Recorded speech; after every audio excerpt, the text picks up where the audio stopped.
Hey guys, welcome back to Magic TV. My name's Craig. It is 12 o'clock on a Sunday, which means it's time for a Q&A.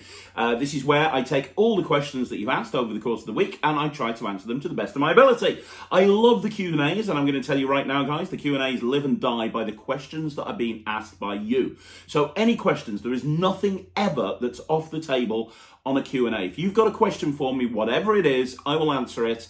All you have to do is leave the question in the comments to this video. We get a lot of comments on this channel. It's not always possible to keep track of all of the questions that get asked, but I will always look on this video to find the questions that you guys ask. So if you've got a question, leave it in the comments of this video. If I miss it, I'm very sorry. Just ask it again next week. But yeah, any questions you've got would be awesome. Thank you so much for the brilliant questions that you're asking this week. It looks like there's some really good ones, so I'm going to get straight into this week's questions. Here we go. Okay, so the first question is by Michael Pilkey. Hey, Michael, and the question for next week's video is, how much of one's material should be their own versus others? And if you purchase someone else's trick, is it okay to use the same patter as long as it doesn't rely on the magician's specific character? For example, David Regal's Vortex of Refreshment, I can't imagine having better patter for that than the one David came up with. Great questions. Absolutely awesome questions there, Michael. And really, I suppose the answer is it's down to the individual.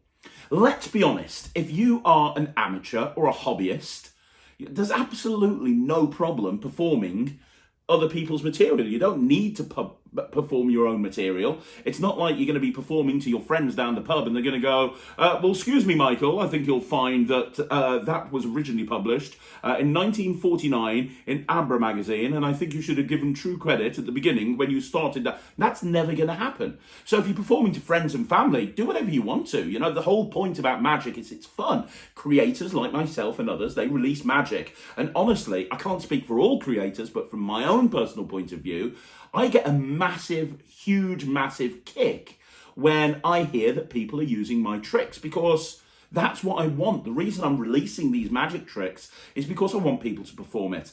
I heard tonight, literally tonight, just before I started filming this Q&A, a friend of mine messaged me who was watching a magic competition at a local club and said, hey, one person in this competition did your cards across routine from Visible, and one person in this competition did your ACAN from Beyond Stebbins. And I'm like, awesome, that is brilliant. So I love it when people perform my routine. So if you're an amateur or a hobbyist, fill your boots. If you're a professional, if you're going out gigging, you don't have to perform your own material if you don't want to. You can perform other people's material for sure. Again, you're not going to go up to a group of people and go, hi, my name's Craig, I'm the magician. I'd like to perform a trick for you. Look, I've got 4 coins. Nobody's going to turn around to you and go, can I ask, is that David Roth's version? Or are you going to be doing your own version? That's never going to happen. They just want to see the magic. Now, when you're a professional, I do think that sometimes you should move away from routines that are a little bit cliched.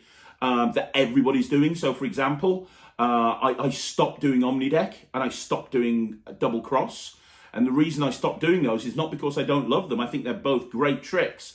But here in the UK, they were being done to death. And I was going up to people and saying, hey, let me show you a trick. And I was having people say, okay, you're going to make a glass block appear with the deck of cards at the end. It was becoming the norm. Every close-up magician in the world was doing it, or at least here in the UK. So I made the decision to stop doing those routines because I was listening to my audiences.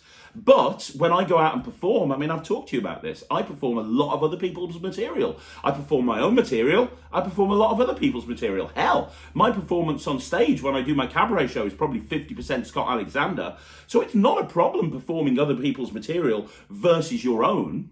So why would you want to go out and perform your own material? You perform your own material if that kind of tickles your fancy, if that's kind of a challenge for you. So I love creating my own magic.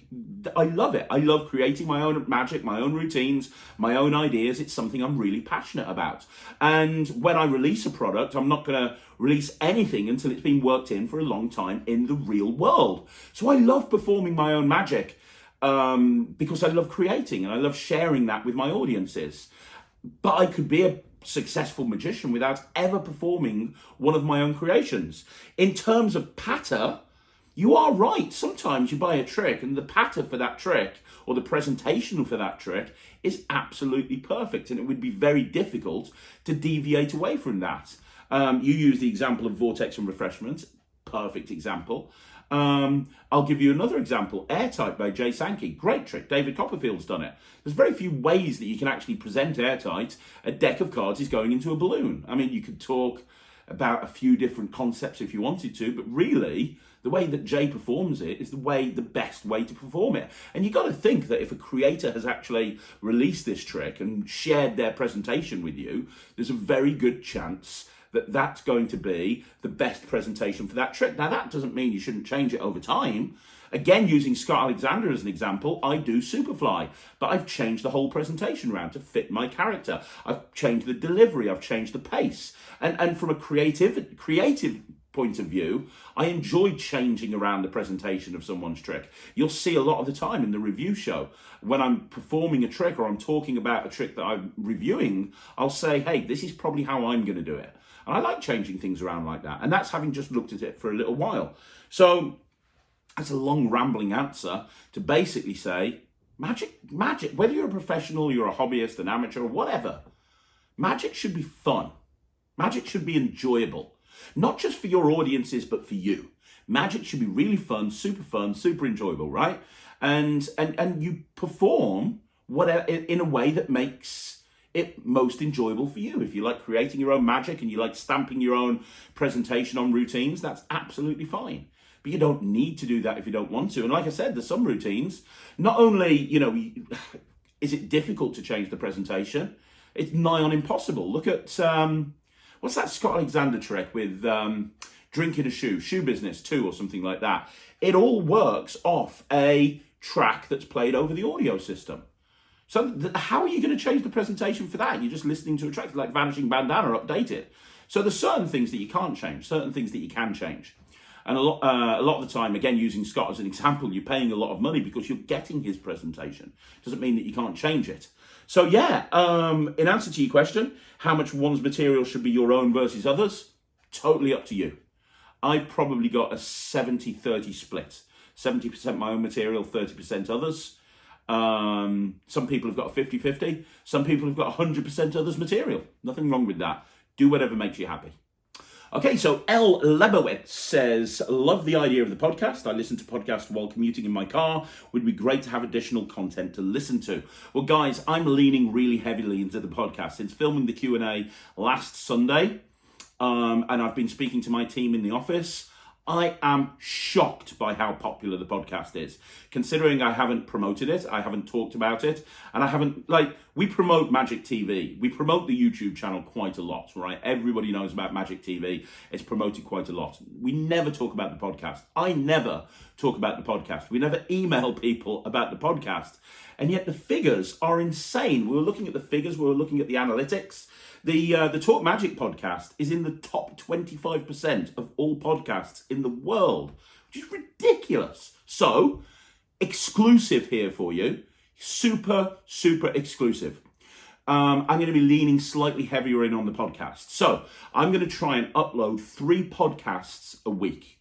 Now, 2 of the podcasts are going to be the Talk Magics, and I think we're going to change the time that they're published. So, the ones that go up on YouTube on a Tuesday, I think, are probably going to go up on a Saturday on the podcast. And the ones that go up on a Saturday, I think, are going to go up on a Monday, I think we were talking about. Or it might be a Friday and a Monday. I don't know. We'll let you know when it all comes together. We're putting a schedule together. But then we're going to do a weekly podcast, probably on a Wednesday evening. Because on Magic TV, nothing goes up on a Wednesday evening. Normally there's a video up at 9 o'clock. But on a Wednesday, it's the review show that goes up at 5 o'clock. So there's nothing at 9. So in the evening on a Wednesday, we're going to start in December, the 1st of December, Wednesday the 1st of December, we're going to be starting a weekly podcast. So we're going to be doing 3 podcasts a week. We're going to be doing the 2 Talk Magics with the interviews that go up on YouTube. The following week, they're going to go up on the podcast. But we're also going to have, on a Wednesday, it's going to be a podcast, and it's going to be basically me and a co-host We're going to be chatting back and forth, and it's going to be our thoughts on magic, and it's going to be very current, because some of the stuff you see on Magic TV, it might have been filmed weeks or even months ago. We batch a lot of things and release it when we think it's the best time to release it. But other stuff goes up almost straight away. It very much depends. We're constantly filming content.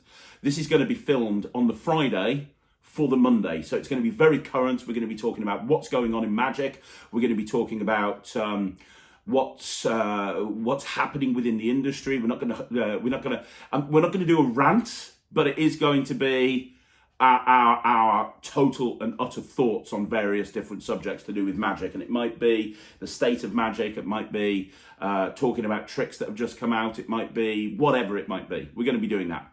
And there's a particular person that I'm wanting as my co-host, and I think he's one of the most creative and also one of the nicest people in Magic, and I think that we would gel quite well doing a podcast together. I've reached out to him, and I think I've got him to agree, which is brilliant.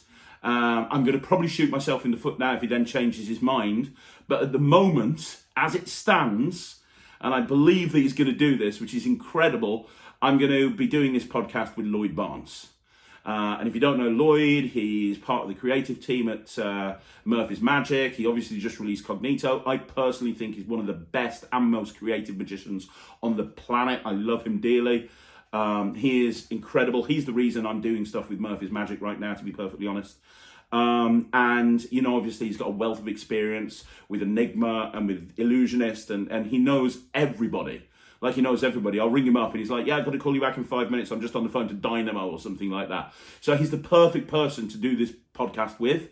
So I think I've got him to agree. And if it all goes as I hope, we'll be filming them on a Friday for a Wednesday. So it'll go up on a Wednesday at 9 o'clock. I will confirm this nearer the date, but that's what it's looking like. And I'm super excited about this. So, as well as everything that goes on Magic TV, we'll have 3 podcasts. We'll have the 2 Talk Magics that go up, because I know a lot of people, you know, they don't want to watch it on YouTube. They want to listen to it on the podcast, which is fine. I prefer YouTube. It's totally up to you. But then we're also going to have the exclusive podcast that won't be on YouTube, and that will be on a Wednesday evening. So there you go. Let me know down below if you're excited. I'm so excited. I think that, you know, with me and Lloyd together, you know, talking about stuff that's going on in the Magic community, I think it's going to be very interesting. I think it's going to be very, very interesting. And obviously, he works for the Murphy's creative team, so maybe I can twist his arm and we can get some exclusives out of him before anyone else. Let's hope. We don't know. I don't know. But hopefully, Wednesdays, starting the 1st of December at 9 o'clock, Craig Petty and Lloyd Barnes talk Magic. Okay, so the next question is by MC Gamesmaster 90. And MC Gamesmaster 90 says, hey Craig, I've been wondering, you've done hundreds of Talk Magic episodes.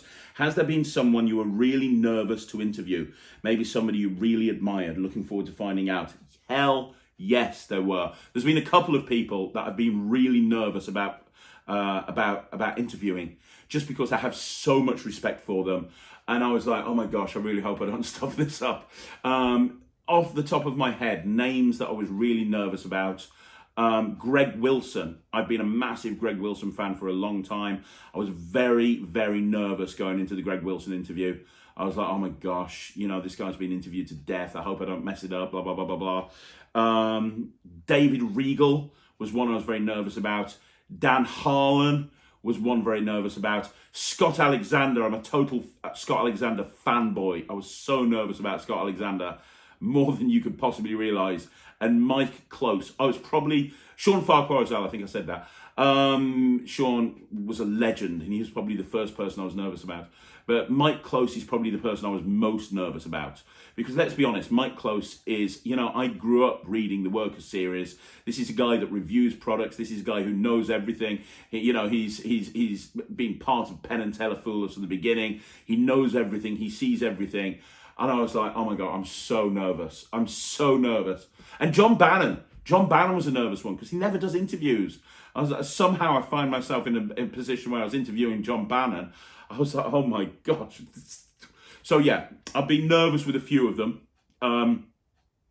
And I've got one coming up that I'm going to be incredibly nervous about as well. But, Mark Spellman was a bit nerve-wracking for me as well. I don't know why, because I've known Mark a long time, but I was really nervous about interviewing Mark. Don't know why. But yeah, there's somebody coming up soon that I'll be interviewing in the next week or two. Don't want to give anything away, that I was super nervous about, like ridiculously nervous about. So yes, I do get nervous, but hopefully that doesn't show too much on the interview. I try to hide it when I am nervous. And part of my interview style is I try to let them speak. I mean, I think the key thing to being a good interviewer, and I'm not saying I'm a good interviewer, I try my absolute best, but I think the thing to becoming a good interviewer is letting them speak rather than talking over them and trying to interrupt them every few minutes. Let them speak and listen. I think that's the two key things. Let them speak and let them say what they want to say, whilst at the same time listening, so that you ask questions based on what they're saying. The amount of interviews that I've gone into, and it's not gone in the direction I expected it to go into, but that's because they've said stuff that just completely deviated me in a different direction. So I've just interviewed Joel Miranda, which was an incredible interview. It was a really good interview. And he blindsided me right at the beginning by saying before he became a creator, because we all know him for these wonderful electronic gizmos that he creates, he was like, he had his own TV series in Portugal for like 2 or 3 years. And I'm like, what? Where did that come from? I didn't know that. So a lot of this stuff really surprises me, and it forces the interview to go in a different direction. And I think it's important to keep people on track and try to keep some sort of line going, whilst at the same time allowing them to speak. And hopefully I do that. But yeah, those are the people that I'm most nervous about. And hopefully it doesn't show too much. Okay, so the next question is from Paul Dawson. And Paul says, hey Craig, hey Paul, I've just applied for the Keeping It Live showcase in Blackpool. Have you ever done it? Any tips would be appreciated.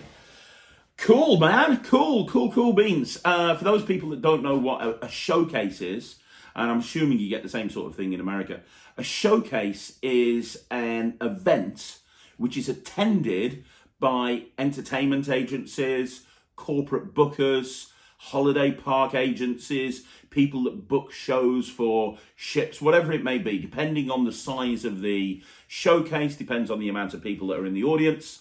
Some showcases are organised by specific entertainment agencies and they're a little bit smaller. Some showcases are really large. The Keeping It Live is one of the largest in the UK. And they're normally attended by the Stage newspaper as well and by various different magazines.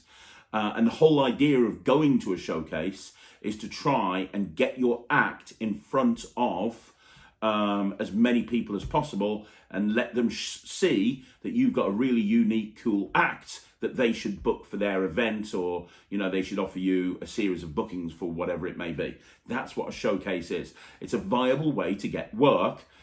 Mainly if you're a stage performer. It's not really that great if you're a close-up performer, because most of the people that go to these events are the movers and shakers that are looking for stage acts. So that catches you up. So the question is, have I ever done it? Any tips? Gratefully appreciated. So yeah, I've done showcases for years. I did the Keeping It Live showcase many, many years ago. Tips. First of all, so what you want to do is you want to stick to time. It is very important that you stick to time. Normally these events have like 40 or 50 acts on over the course of the day, and some of them run for a few days.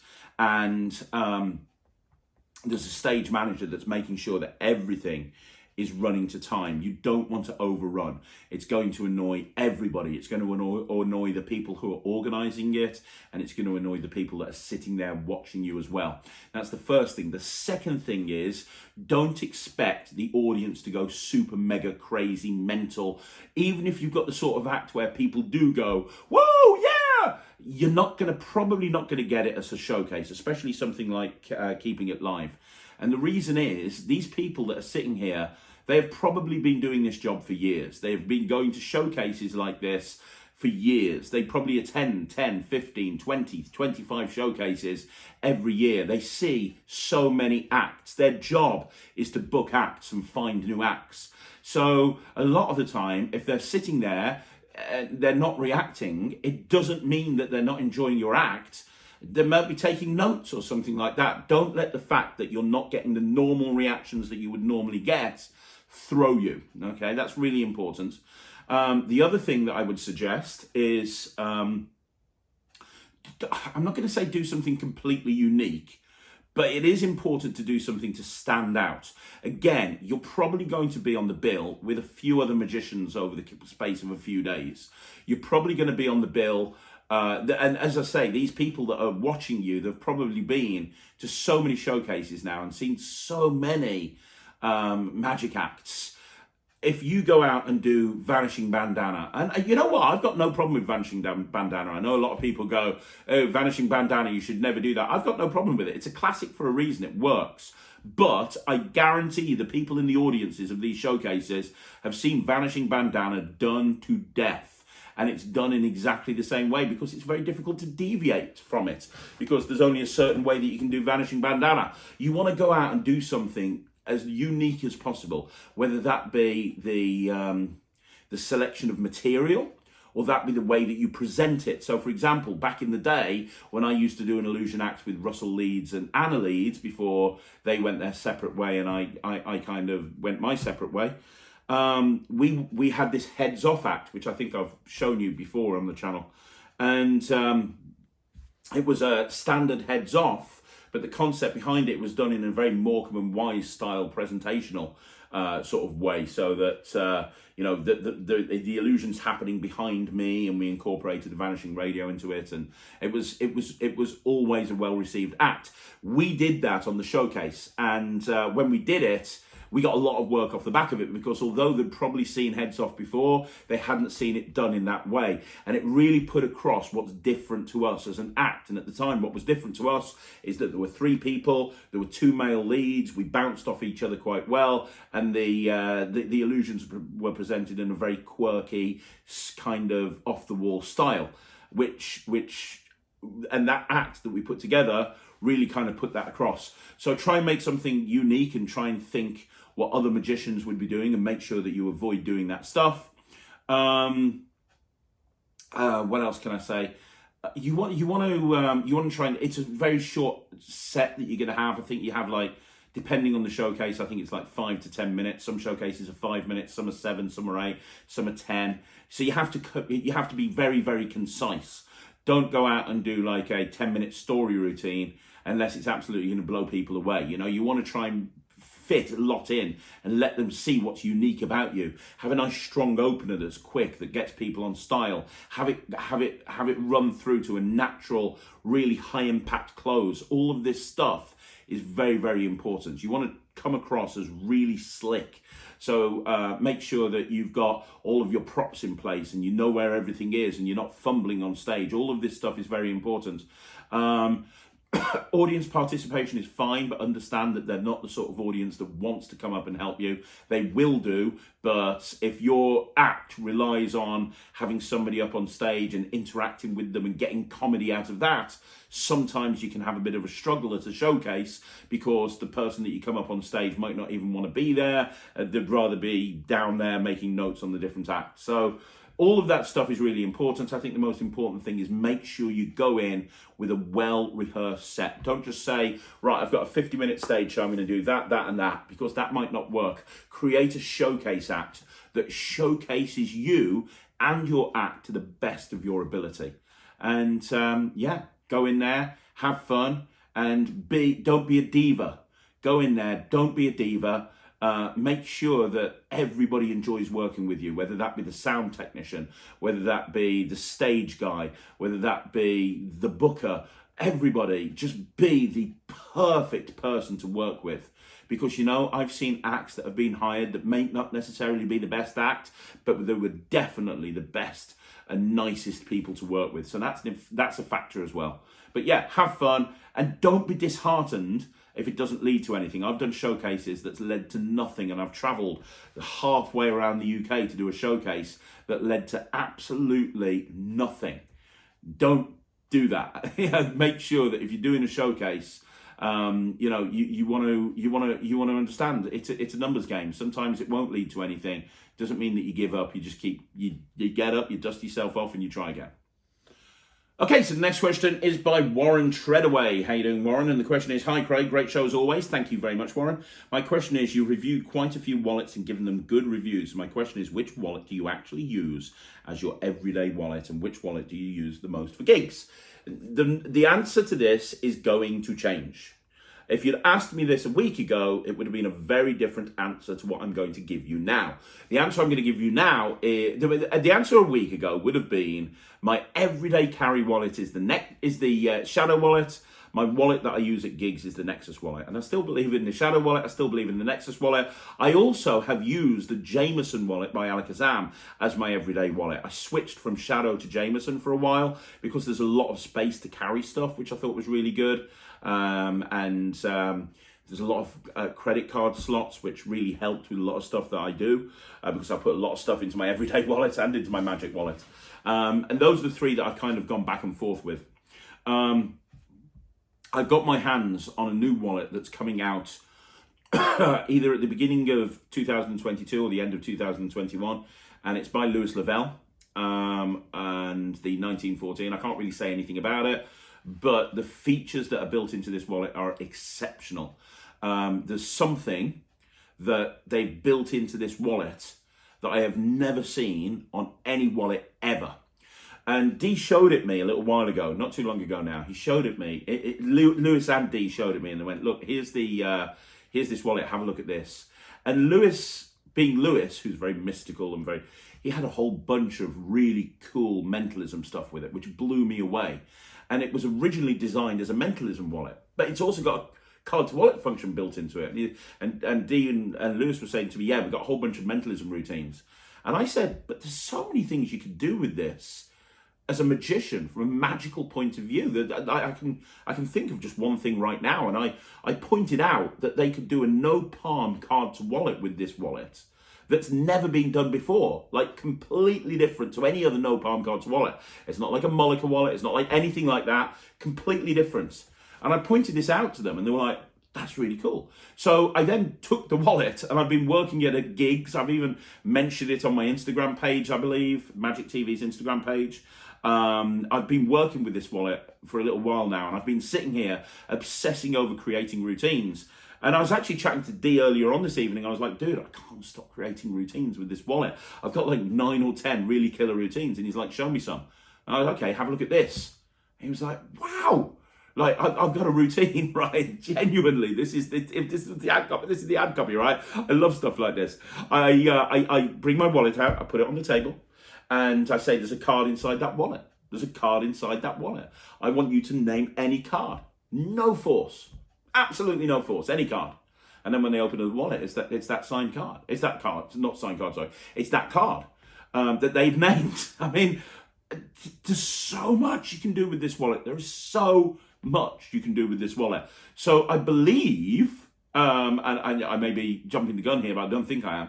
I believe that I'm going to be filming some of these routines for when the wallet comes out. So it's Lewis's wallet, it's his thing, and he's got all his weird and wonderful mystical Lewis routines with it. And then you're going to have a section with me on there talking about the magical applications and explaining some of the stuff that I'm doing with the wallet from a magical point of view. So to answer your question, Warren, this wallet is killer. I can't really say much more about it other than it's coming from the 1914. It's coming pretty soon. It's absolute killer. I can't put this wallet down. I can't tell you what is different about it, but the features that are built into this wallet, I've never seen on another wallet in that way. And it allows, you combine that with some of the other features that are in the wallet, and it allows concepts that you couldn't even imagine were possible. And I went to a gig in Manchester. I'm filming this on Wednesday night, so it was Tuesday night, it was last night. I went to a gig in Manchester last night, and I did, and it was a close-up job, and I basically just did this wallet, right? Because there was a lot of people and I had very little time to get around. So I was just basically doing this wallet, doing different routines with this wallet on each group. So testing the routines out, and the reactions were just killer. I love this wallet. So anyway, yeah, it's this wallet. I don't even know the name of it. I was given one. I don't even know the name of the wallet. I know it's coming out either at the end of 2021 or the beginning of 2022. I'm going to have some routines on there. I don't get anything from it. I'm really passionate about it. And I said to Dee, look, I just want to share some of my routines on the project. Are you okay with that? But it's going to be a very long download, I think, because they've already got like 2 hours of footage with Lewis. But it's really cool. It's brilliant. So look out for that. That's my new favourite wallet. Okay, so the next question is by Anyub Khalid. And Anyub says, hey, Craig, I have a question. When I'm with my friends or family, I never find the opportunity to do magic. I find it too rude to take the deck out of my pocket and do something. Or mentalism. The opportunity never arises. From your point of view, how can you initiate effects? Many times I try to interrupt the conversation and talk about magic so that someone will tell me, show us something, but it seems out of place to me at the end of the day. I don't do anything, thank you. Okay, so you're talking about performing at an informal setting with friends and family, and how do you kind of approach instigating magic in that situation? So first of all, my big number one, I can give you some advice on this, but you got to understand I'm a professional performer. I don't really very often perform for family and friends. I do, but they know I'm a professional magician. So a lot of the time I'll say, hey, can I show you a trick? And they'll go, yeah, that's cool. So I don't have that. I'm not a amateur or a hobbyist, so I haven't got that frame of reference. I can give you some advice for sure, but it's not my area of expertise. The first thing that I would suggest is go check out thejerks.com. TheJerks.com. So Andy the Jerks is a blog writer. He is probably the best and most influential blog writer on the internet when it comes to magic. He has some incredible ideas. He writes books, he publishes books.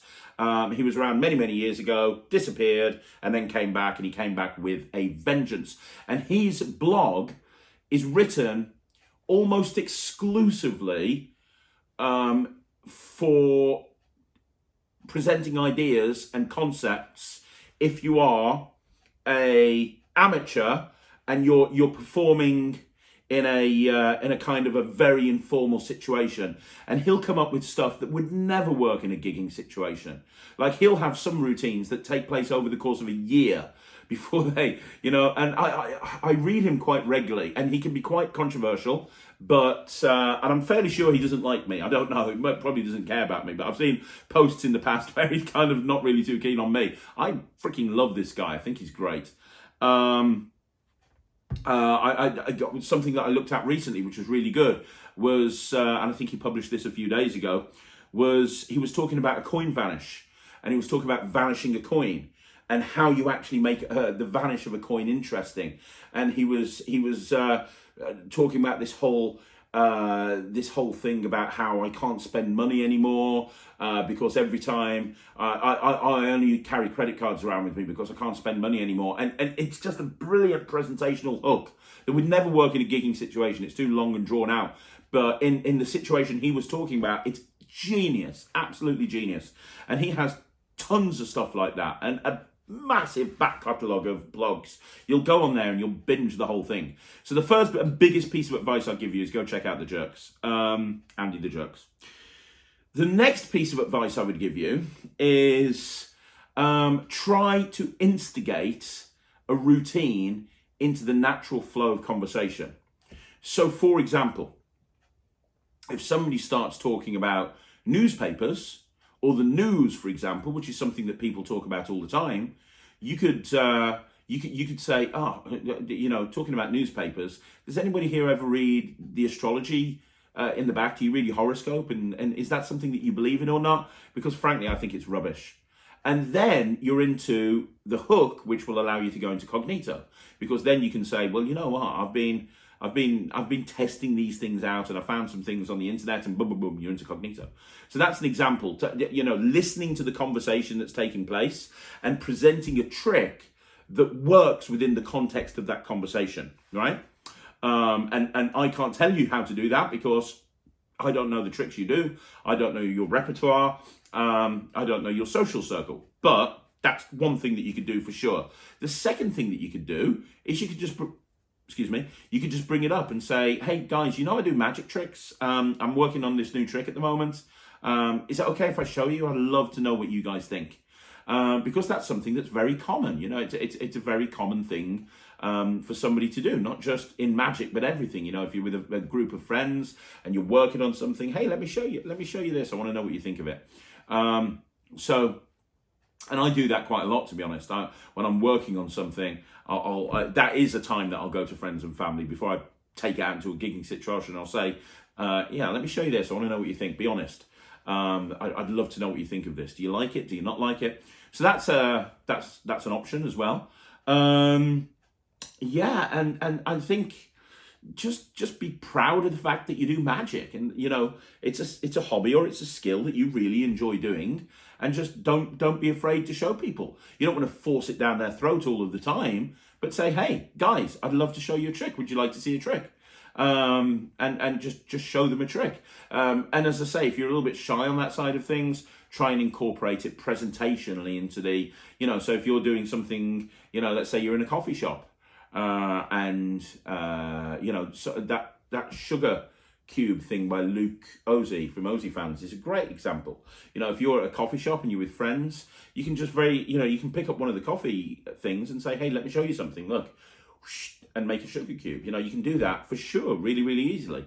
There's a ton of stuff you can do like that. Trying to think. Greg Wilson, Coffee House Conjuring, is a fantastic resource of routines that you can do with props that you find around a coffee shop. Wishbone by Paul Harris, which is available, is another example of something that you can do in coffee shops. So there's a lot of stuff that you can do there. That's the biggest piece of advice I can give you. That, and go check out The Jerks by Andy, The Jerks, because he will be able to guide you in the correct direction way more than I can. Okay, so the next question is Revu D. How you doing, Revu? I hope you're well. Hey, Craig, newbie here. Thanks for checking out Magic TV. Amazing amount of content you keep putting out. Thank you. Mad respect. Appreciate it. My question is, you seem to always be sitting with your arms mostly in a triangle and your hands and fingers closed, cupped towards you, as if you could be lapping or palming a multitude of objects, even when you're not performing. Are you doing this consciously, or is it natural? And did you have to learn this behavior before it came second nature? And if so, how long did it take? And what's the best way to learn it so that I can also modify my body language to be like this? And the answer is yes, my friend. I've modified my body language to kind of constantly be at a rest position, because I remember going and watching David Roth lecture, and I remember him saying in a lecture, and this had a profound effect on me. I remember him saying that the way that most coin magicians approach holding a coin secretly is by doing this and making their hands look as unnatural as possible. And the way to really become a good magician is to understand that you want to mimic the natural motion as much as possible. And he said, look at people around you that aren't magicians, and when they're in conversation and they're just chatting to each other, look at how their hands rest, and their hands rest naturally cupped like this or like this. And so I spent absolutely ages trying to make it so that when I'm standing around, my hands are just dropped naturally to my side. If I'm sitting at a table, my hands are like this or like this or like this. Because I wanted to kind of have that as my go-to body language, so that when I'm doing coin magic, it looks natural, if that kind of makes sense. And it is, it's second nature now. I don't even think about it when I'm performing or I'm sitting or whatever. This is typically how I sit. I have my arms resting on the table, my fingers are curled together as if there's a coin there. And it's muscle memory. It's the more you do something, the longer it takes. It probably took me about a month of consciously trying to make sure that I was sitting in the position that I wanted to sit in before kind of it took over. But yes, well spotted. This is something that isn't by fluke. It's by design. It's something that I wanted to try and do to make my magic look as natural as possible. So well spotted. Okay, so the next question is by David Munns, and David said, when will you do a Talk Magic with Jim Steinmeier? I'm reaching out to him at the moment, so hopefully soon.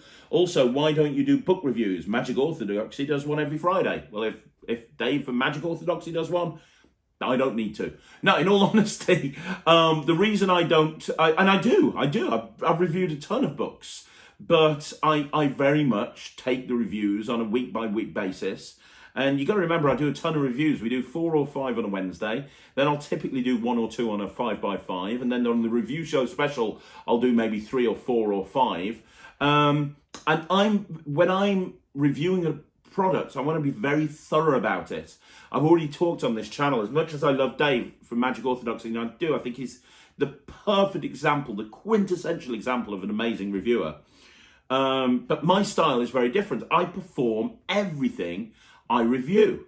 Everything. I perform everything that I review. Unless it's something that it's difficult to perform, like the stupid Nomad ring that just wouldn't work.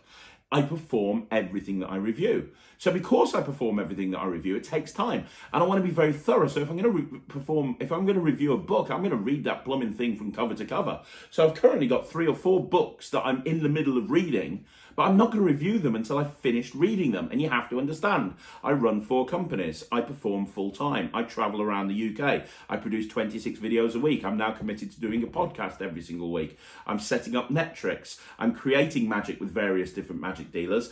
And my companies do almost 20,000 events a year. We're going into silly season in December, which is just absolutely mental. I'm up late doing interviews with people until 1 or 2 o'clock in the morning. I have a lot going on. And a book, I'm not going to review it until I've read it thoroughly and I know if it's good or not. I'm not just going to half-arse the review. And I'm not going to turn around to myself and say, right, I'm going to review a book every Friday, because I don't think I can stick to that. And the reason I can stick to the schedule on Magic TV is because I know it's manageable. The reason I can stick to every schedule that I've ever created is because I know it's manageable. It wouldn't be manageable for me to do a book review every Friday. When Dave reviews a book, he doesn't perform any of the tricks out of it. I'm sure he reads it, but he doesn't perform any of the tricks out of it. I do. It's going to take me a lot longer. So I do review books. It's just that they happen organically, and I'm not going to force a book review just because, just because I want to put it into the schedule. That's not going to happen. But, luckily, Magic Orthodoxy does one every Friday. So that's where you can go on a Friday and check out a book review. Dave does a great job. Okay, so the next question is by Magic Tricks with a Z. Very important. Hey, Craig, got a question for you, mate. Absolutely. Have you ever been to the session? Also, you're going to the session in 2022. I haven't booked tickets to go to the session in 2022. I think I probably will. Unless I've got a gig. I've missed the last few years because I have got a gig. But I've been to the session like 2 or 3 times. In fact, I actually lectured at the session once, or did a workshop on the session. I'm in the book. I'm in one of the old session books. One of my routines, I think it was the multi-coin coin under watch, which is a really cool routine actually, where you've got 4 coins and you've got 4 people and you get them to cup their hands, and one at a time these coins vanish and they appear underneath 4 spectators' watches. And I lectured on that at the session. So yeah, I've been to the session. It's an incredible convention, very friendly, really enjoyable, really like it. And hopefully next year I will be there unless I'm gigging. I'd like to go. I haven't been there for a few years, so I think it'd be fun to go back. Okay, so the next question is Mike Tyson by TKO. Hey Craig, how are you, buddy? I'm very well. I hope you're well. Thanks for doing these. You're more than welcome. What would you say are your favourite danger routines that are actually 99% safe? For example, I love Hook by Eric Ross, and it scares the shit out of people, but I'm never really in danger. Looking to add that and get a few routines that I can do back to back and have my audience full of sweat and panic attacks. Thank you. Couple that I really like. Okay, so on stage, there's 2 that spring to mind. I love Nailed It by Scott Alexander and The Pain Game by John Allen. Both are very, very safe. Probably marginally more safe is Scott Alexander's Nailed It, but both are great. I've talked about it before. I've talked about how it's one of the best closers of all time. I love Nailed It. I really do. I really love Nailed It. And it is 100% safe, despite not looking 100% safe. The other thing that I do in my act, an awful lot, is Velocity, the paintball bullet catch, specifically Velocity 2. I love Velocity. I love the paintball bullet catch. I think it's absolutely brilliant. It's by Scott Alexander. It's scary as heck. Me and Ryland do it in our show, and I take a paintball gun and I shoot Ryland and he catches it in his teeth, and it's just always a really fun moment when that happens. You know, it's really cool. It's super safe. It's never going to hurt anybody. But the audience are on the edge of their seat. I can't tell you how much I love velocity. I love velocity. Close up. The one that springs to mind that I don't do anymore, but I did do for a long while, is Thread by Wayne Houchin, where you suck the thread in and then pull it out the eye. I did that for a very long time. I think that's cool. I think that's great. I also like Single Needle by Wayne Houchin. I think that the single needle is better than all the bunch of needles, personally. And I think Single Needle is so elegant. And again, that's by Wayne Houchin. What else? My friend Tom Mullinger, Jester Styles, used to do that thing where you actually push a needle through your hand, which is just insane. And I'm so glad he stopped doing it, because that's just disgusting and horrible. But obviously can go wrong, so that doesn't fit your question. Neither does Blockhead. Is there anything else that I do that's safe, close up, that looks dangerous? You want to check out Geek Magic. Who was it by? Geek Magic, I want to say John, no it wasn't. Geek Magic DVD, let's have a look here. There you go, Geek Magic with Thomas Medina. It's an old DVD, many years old now. Let's see if it's in stock. I've got the first link, which is Penguin Magic. Yes, it is in stock. There you go. Geek Magic by Thomas Medina. It's very old. It's got a warning here. Warning, content not suitable for viewers under 10. I remember first watching that and doing some of the stuff in restaurants and just like almost losing my residency because it was just disgusting. Here's some of the ideas. Swallow and manipulate razor blades. Produce live bugs. Become a human spittoon. Ingest an inflated balloon. That's a good one. Balloon swallow. That looks really good, and that can be done close up. I used to do balloon swallow when I was doing table magic and banquet. Drink motor oil, chew on broken glass, and much more. Warning, this DVD is not suitable for anyone under the age of 18. Performances and explanations are for entertainment and informational use only. Buyer assumes full responsibility and should not hold the producers, performers, or any other parties involved with the production of this DVD responsible for any ill effects resulting from the viewing of this DVD. If you have any doubts in your ability to perform to safely perform the mindless, silly, downright insane stunts explained on this DVD, do not attempt them. That's in red and caps. It's exactly what you're looking for. They've probably got to put that thing there, but it is very, most of it's really safe. So yeah, I would go for that DVD, Geek Magic by Thomas Medina. That will tick all the boxes, and it's one of those DVDs that's so old it's new. Nobody else is going to be doing that material. Okay, so the next question is by Stephen Eds, and he says Cognito is good for sure and has many uses, but I think AnyWeb 2 is a better effect. Totally up to you. That's great. I need to check out AnyWeb 2. I haven't really seen it yet. Never needing to use your own phone. Blah blah blah blah blah. Okay, nice vid as always though. Right, here's your question. Bring back the monthly rants. At least for a top 10 worst tricks downloads. No, I'm not bringing back the rants. It's not going to happen. However, just because I'm not doing the rants doesn't mean I'm not going to address stuff, but in a non-ranty way. Like anybody who saw my review of Nomad Ring on the last week, on the Wednesday Just Gone's review show, you know that I'm not pulling punches when it comes to products. I absolutely will be doing a top 10 worst downloads list at the end of the year. I absolutely will be doing awards for the worst producer and the worst trick and blah, blah, blah, blah, blah. That ain't going away. What I'm not going to be doing is sitting at this table and effing and blinding. However, the podcast might be a different thing. So the podcast that I do, I might be bringing stuff up. And I'm not going to say I'm going to do a rant and I'm going to go full on old school Craig, but I will be talking about stuff that would have made its way into a rant that doesn't really fit with the channel anymore, if that kind of makes sense. Because there is stuff that I want to talk about and I don't really see where I can talk about it on the channel, which is another reason for doing this podcast. But then there's other stuff that I would normally include in a rant that I'm trying to do in a completely different way. So for example, I'm doing a magic stuff soon on how to actually deal with agents. So how to actually work with an agent to get more work.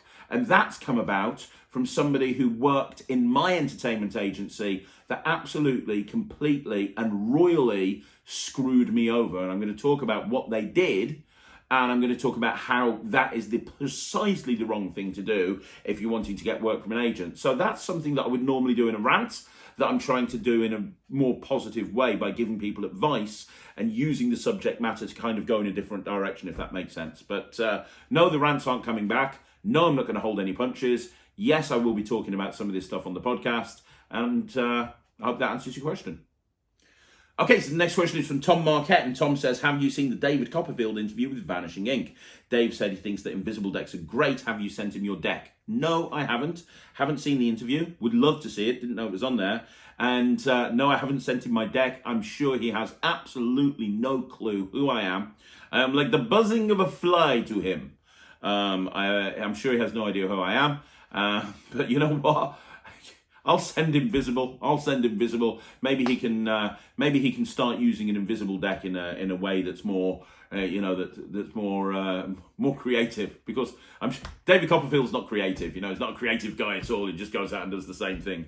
I'd love him. I'd love the thought that David Copperfield is there sitting watching one of my DVDs or one of my downloads and practicing something off there. That would absolutely make my life. I might just send him a visible for a giggle. Next question, or not a question, more of a statement, is by Darren Bain. And he says, atmosphere. It was when I was talking about Lloyd Barnes last week. And I said, hey, Lloyd shot himself into the atmosphere. And he said, my question is, are you worried that you've been spending too much time around Wayne Goodman recently with cheesy one-liners like that? Yes, I think that's where that thing came from, because I was on a live the week before with Wayne Goodman, and I think his cheesy jokes rubbed off on me. I'm now in cold turkey. I'm refusing to speak to Wayne for a couple of weeks, and hopefully I'll be able to go back to normal. Okay, so the next question is by Thomas Shelvin, and Thomas says, hey Craig, hey Thomas, I've contacted you before about doing Sleight-free tricks due to a disability. I've just found out I'm going to be an uncle next year and wondering if you know any easy Sleight-free tricks that I could practice until such time as the little one is old enough to enjoy magic.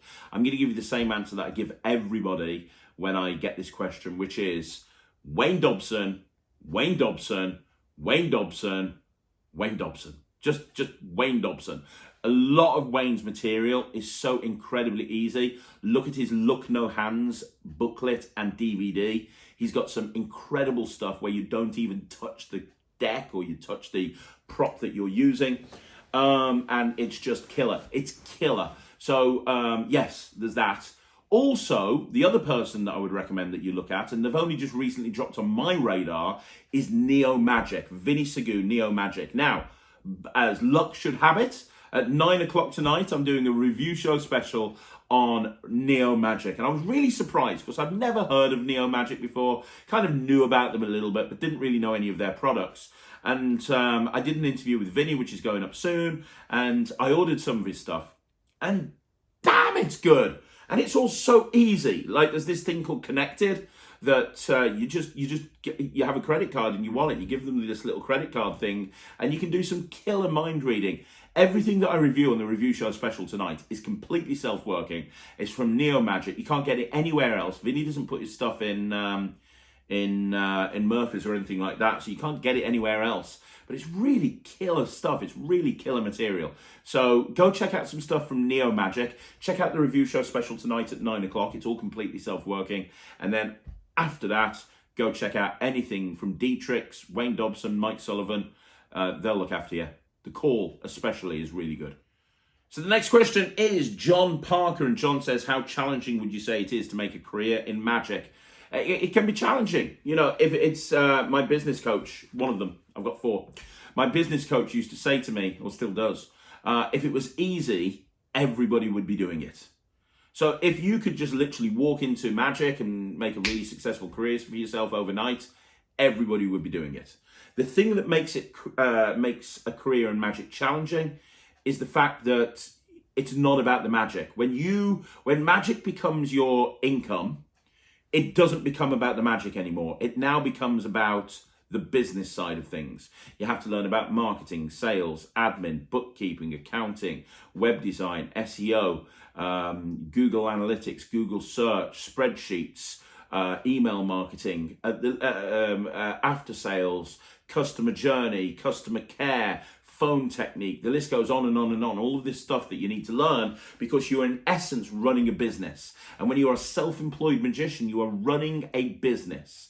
And that's why so many people struggle, because they become a professional magician because they love magic.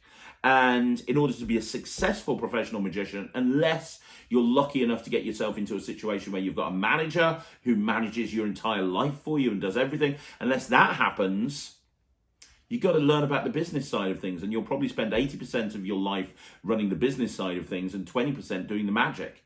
So that's why so many people struggle. I don't want to make this a sales pitch on Netflix, but if you sign up to Netflix, I've got tons of advice on there about how to go from amateur to hobbyist or hobbyist to professional.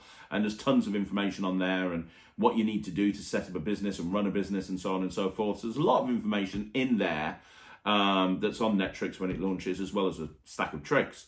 But, that's why you would struggle. You would struggle if you didn't treat your magic business as a business. And that's why so many people struggle and fail. There's a lot more I can say about this. If people want me to continue and talk more about this, I will do. I did a video on the channel a couple of months ago called The Ultimate Guide to Becoming a Professional Magician. I talked about the basic stuff that you need to know if you're going to become a professional magician, but I can elaborate on anything that you want me to do. Just let me know in the comments of this video.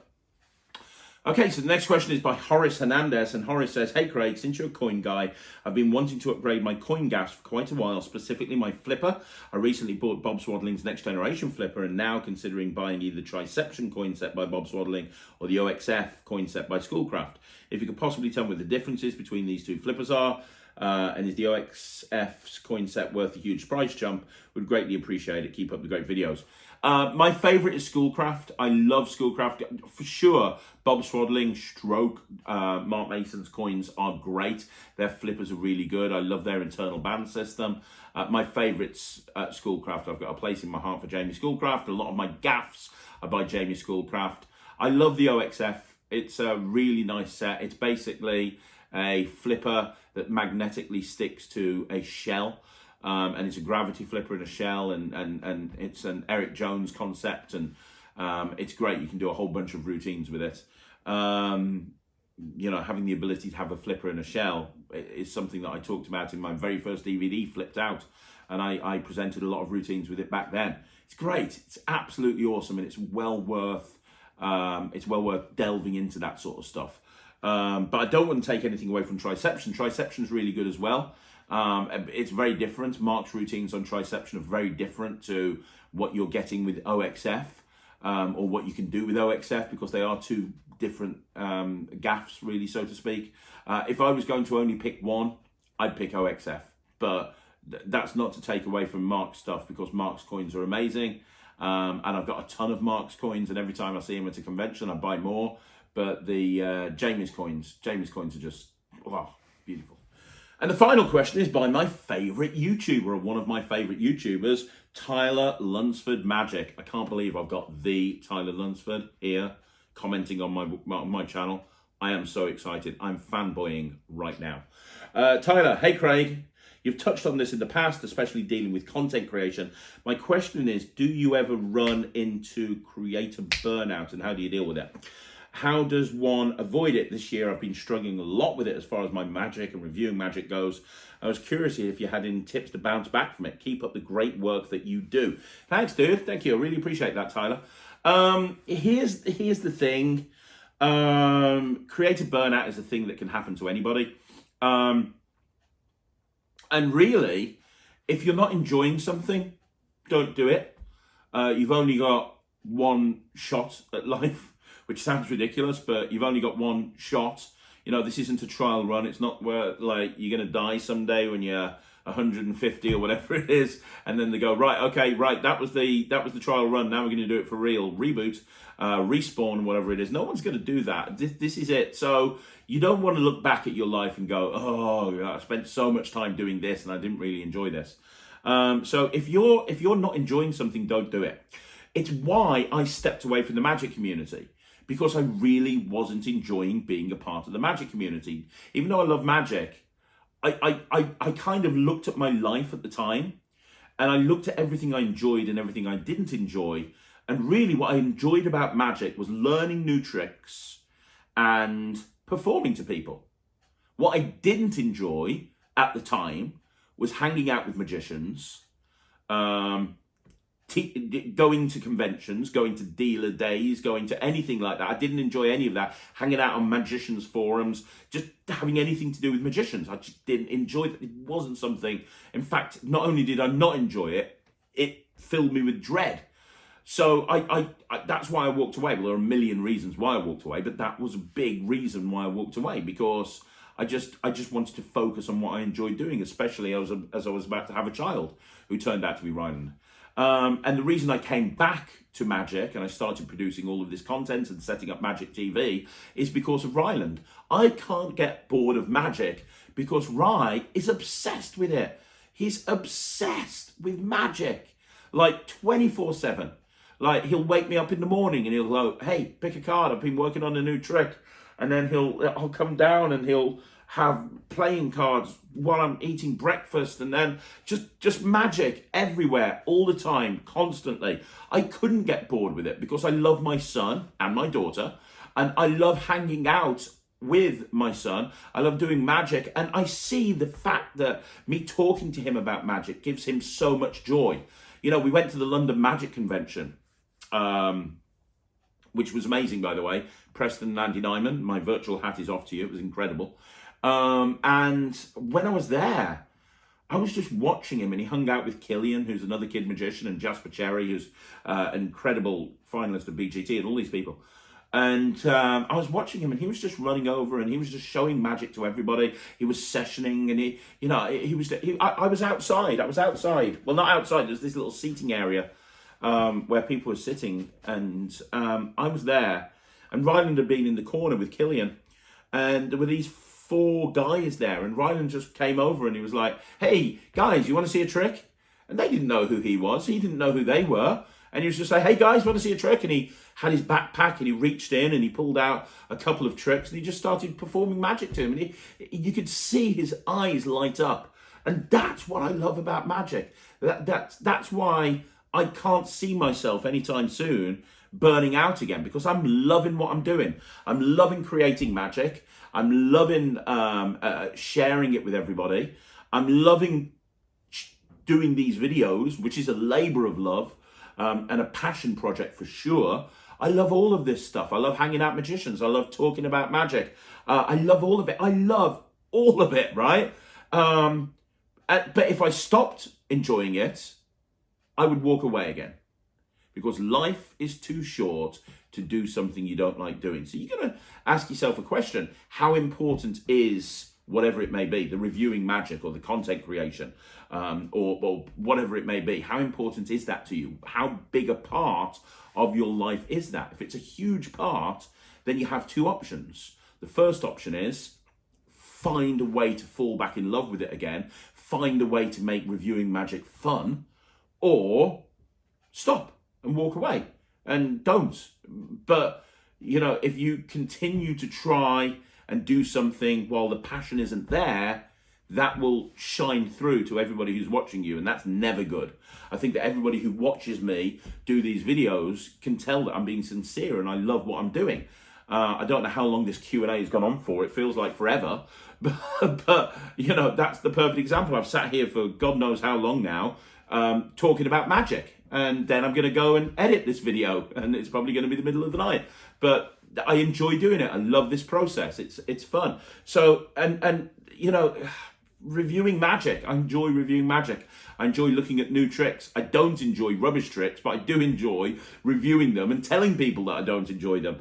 But I've got someone to do that with. I do it with Ryland, and me and Ryland are learning magic together, and we're performing magic together, and we're reviewing the products together. And it's more fun when there's 2 of you doing that than when you're on your own, sitting in front of a camera talking like this on your own. You know, it's far more fun doing the Craig and Ryland review show than it is doing a Q&A, because I've got him there with me. I'm bouncing off him. You know, we're performing magic as opposed to this, which is me just talking about magic. So yeah, learn to love it. Revitalize your passion with your YouTube channel, revitalize your passion with reviewing magic, or just walk away. No one's going to stop you, and walk away for a bit. Take a year off and then come back. Find that happy place. It's probably the best piece of advice I can give you. So there you go, guys. That is another Q&A in the bag. I hope you enjoyed that. Let me know in the comments down below what you think. Don't forget, if you've got a question for me, please let me know in the comments down below. I want to know. I want to have some amazing questions for next week. This whole segment lives and dies by the questions that you ask. So please ask some good ones. And also, don't forget 2 things that you need to know. Number 1, make sure that if you haven't already, you go and put your email address into magictv.org. That's www.magictv.org. Go fill in your email address, because the Netrix is coming. And I'm so excited about it. I'm so excited about it. And if you want to find out when it's coming, drop your email address into that website. And then finally, don't forget, this is the video that goes up at 12, but at 2 o'clock we got a shorts, at 6 o'clock we got a live, and then at 9 o'clock, I am back here with a review show special on Neo Magic. You probably haven't heard of them, but I guarantee you when you've watched this review show special, there's going to be some tricks that you're going to want to order. So yeah, check that out at 9 o'clock. Tomorrow, I'm going to be back here with another 3 videos, shorts at 2, live at 6, 9 o'clock we've got a 5x5. Outside of that, one more time, thank you so much, guys, for tuning into Magic TV. This place wouldn't be here without you. I will see you again soon. Thanks very much. Have a great Sunday.